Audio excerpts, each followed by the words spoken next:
Welcome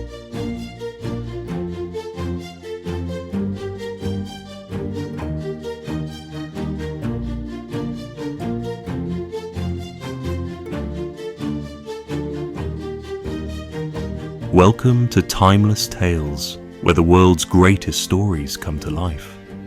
I'm your host, James, and today we wander into the Russian woods of 1885 with Anton Chekhov's The Huntsman. In this spare, haunting tale, a skilled sportsman named Yegor encounters his long-abandoned wife, Pelageya, on a hot country road, setting off a brief but searing exchange that reveals the wounds of class, gender, and the fragile bonds of marriage.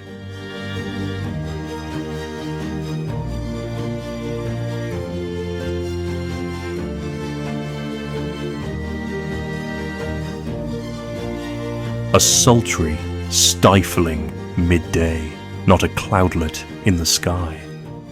The sun-baked grass had a disconsolate, hopeless look. Even if there were rain, it could never be green again. The forest stood silent, motionless, as though it were looking at something with its treetops or expecting something. At the edge of the clearing, a tall, narrow-shouldered man of 40 in a red shirt, in patched trousers that had been a gentleman's, and in high boots, was slouching along with a lazy, shambling step. He was sauntering along the road. On the right was the green of the clearing. On the left, a golden sea of ripe rye stretched to the very horizon. He was red and perspiring. A white cap with a straight jockey peak, evidently a gift from some open-handed young gentleman, perched jauntily on his handsome flaxen head. Across his shoulder hung a game bag with a blackcock lying in it. The man held a double-barreled gun cocked in his hand and screwed up his eyes in the direction of his lean old dog, who was running on ahead, sniffing the bushes. There was stillness all round, not a sound. Everything living was hiding away from the heat. Yegor Vlasic! The huntsman suddenly heard a soft voice. He started and, looking round, scowled. Beside him, as though she had sprung out of the earth, stood a pale-faced woman of 30 with a sickle in her hand. She was trying to look into his face and was smiling diffidently. "Oh, it is you, Pelageya," said the huntsman, stopping and deliberately uncocking the gun. How have you come here?" "The women from our village are working here, so I have come with them." "As a labourer, Yegor Vlasic." "Oh, Dot," growled Yegor Vlasic, and slowly walked on. Pelageya followed him. They walked in silence for 20 paces. "I have not seen you for a long time, Yegor Vlasic," said Pelageya, looking tenderly at the huntsman's moving shoulders. "I have not seen you since you came into our hut at Easter for a drink of water. You came in at Easter for a minute, and then, God knows how, drunk, you scolded and beat me and went away. I have been waiting and waiting. I've tired my eyes out looking for you.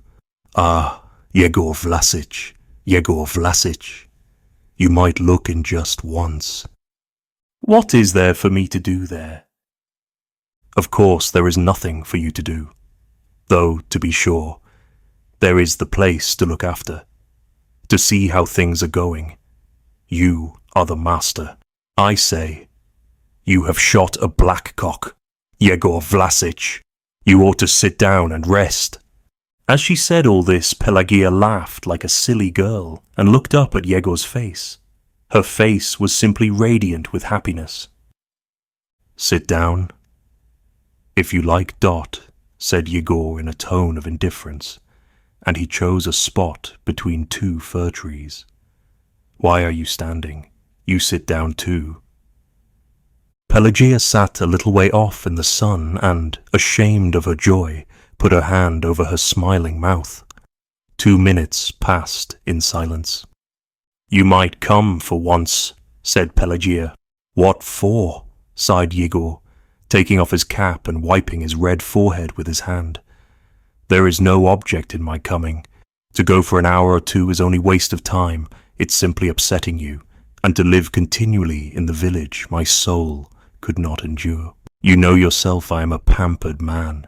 I want a bed to sleep in, good tea to drink, and refined conversation. I want all the niceties while you live in poverty and dirt in the village. I couldn't stand it for a day. Suppose there were an edict that I must live with you, I should either set fire to the hut or lay hands on myself. From a boy I've had this love for ease. There is no help for it. Where are you living now? With the gentleman here, Dmitri Ivanitch, as a huntsman. I furnish his table with game, but he keeps me. More for his pleasure than anything. That's not proper work you're doing, Yegor Vlasic. For other people it's a pastime, but with you it's like a trade, like real work. You don't understand, you silly, said Yegor, gazing gloomily at the sky. You have never understood, and as long as you live you will never understand what sort of man I am. You think of me as a foolish man, gone to the bad, but to anyone who understands I am the best shot there is in the whole district. The gentry feel that, and they have even printed things about me in a magazine. There isn't a man to be compared with me as a sportsman. And it is not because I am pampered and proud that I look down upon your village work. From my childhood, you know, I have never had any calling apart from guns and dogs. If they took away my gun, I used to go out with the fishing hook. If they took the hook, I caught things with my hands. And I went in for horse dealing too. I used to go to the fairs when I had the money. And you know that if a peasant goes in for being a sportsman or a horse dealer, it's goodbye to the plough. Once the spirit of freedom has taken a man, you will never root it out of him.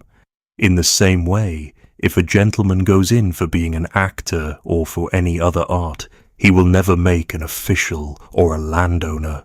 You are a woman, and you do not understand, but one must understand that. I understand, Yegor Vlasic. You don't understand if you are going to cry. I'm not crying, said Pelageya, turning away. It's a sin, Yegor Vlasic. You might stay a day with luckless me anyway. It's 12 years since I was married to you, and there has never once been love between us. I am not crying. Love, muttered Yegor, scratching his hand. There can't be any love. It's only in name we are husband and wife. We aren't really.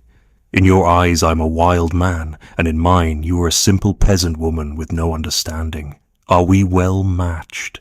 I am a free, pampered, profligate man, while you are a working woman, going in bark shoes and never straightening your back. The way I think of myself is that I am the foremost man in every kind of sport, and you look at me with pity. Is that being well matched? But we are married, you know, Yegor Vlasic, sobbed Pelageya. Not married of our free will. Have you forgotten? You have to thank Count Sergei Pavlovich and yourself. Out of envy, because I shot better than he did, the Count kept giving me wine for a whole month, and when a man's drunk you could make him change his religion, let alone getting married. To pay me out, he married me to you when I was drunk. A huntsman to a herd girl. You saw I was drunk. Why did you marry me? You were not a serf, you know. You could have resisted. Of course it was a bit of luck for a herd girl to marry a huntsman, but you ought to have thought about it. Well, now be miserable. Cry. It's a joke for the Count, but a crying matter for you. Beat yourself against the wall. A silence followed. 3 wild ducks flew over the clearing. Yegor followed them with his eyes till, transformed into 3 scarcely visible dots, they sank down far beyond the forest. How do you live? He asked, moving his eyes from the ducks to Pelageya. Now I am going out to work, and in the winter I take a child from the foundling hospital and bring it up on the bottle. They give me 1.5 rubles a month. Oh, again a silence. From the strip that had been reaped floated a soft song which broke off at the very beginning. It was too hot to sing. They say you have put up a new hut for Akulina, said Pelageya. Yegor did not speak. So she is dear to you. It's your luck. It's fate, said the huntsman, stretching. You must put up with it, poor thing. But goodbye. I've been chattering long enough. I must be at Boltovo by the evening. Yegor rose, stretched himself and slung his gun over his shoulder. Pelageya got up. And when are you coming to the village? She asked softly. I have no reason to. I shall never come sober, and you have little to gain from me drunk. I am spiteful when I am drunk. Goodbye. Goodbye, Yegor Vlasic. Yegor put his cap on the back of his head and, clicking to his dog, went on his way. Pelageya stood still, looking after him. She saw his moving shoulder blades, his jaunty cap, his lazy, careless step, and her eyes were full of sadness and tender affection. Her gaze flitted over her husband's tall, lean figure and caressed and fondled it. He, as though he felt that gaze, stopped and looked round. He did not speak, but from his face, from his shrugged shoulders, Pelageya could see that he wanted to say something to her. She went up to him timidly and looked at him with imploring eyes. Take it, he said, turning round. He gave her a crumpled ruble note and walked quickly away. Goodbye, Yegor Vlasic, she said, mechanically taking the ruble. He walked by a long road, straight as a taut strap. She, pale and motionless as a statue, stood, her eyes seizing every step he took, but the red of his shirt melted into the dark colour of his trousers. His step could not be seen, and the dog could not be distinguished from the boots. Nothing could be seen but the cap, and suddenly Yegor turned off sharply into the clearing, and the cap vanished in the greenness. Goodbye, Yegor Vlasic, whispered Pelageya, and she stood on tiptoe to see the white cap once more.